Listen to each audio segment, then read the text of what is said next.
Последние несколько месяцев здесь слышен только звук отбойных молотков, дрелей и других строительных инструментов. Капитальный ремонт во второй школе Барсуки идет полным ходом. На объекте более 30 рабочих трудятся с утра до вечера.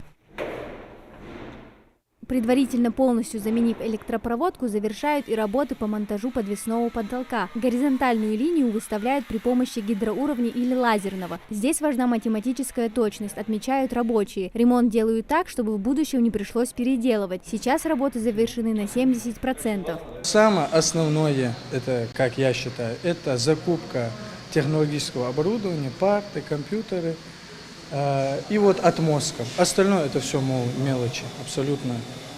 Очень быстро делается работа, но больше всего то, что занимает времени, это отмостка. На финальном этапе находятся и напольные работы. Здесь везде меняют ламинат на плитку. Сейчас плитка в санузелах это 20 на 40, а тут напольные 60 на 60. Это, закончим примерно через 2 недели так. Неработающее отопление, прогнивший паркет, забитые трубы, протекающий потолок. Проблемы, которые накопились за 16 лет, решают поэтапно. Сейчас на очереди цокольный этаж. Здесь были допущены ошибки при строительстве. Рабочие столкнулись с отсутствием гидроизоляции. Именно из-за сырости занятий здесь не проводили, хотя это было предусмотрено изначальным планом. Решать проблему начали с полной замены системы вентиляции. Помимо сырости, тут еще и грибок. То есть это самая опасная вещь, она прям непосредственно фундамент проедает.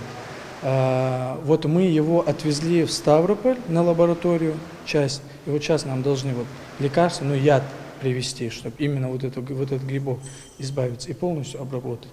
Чтобы в корне решить проблему с гидроизоляцией, строительные работы начали и во дворе школы. Здесь делают все, чтобы влага больше не портила стены и фасад.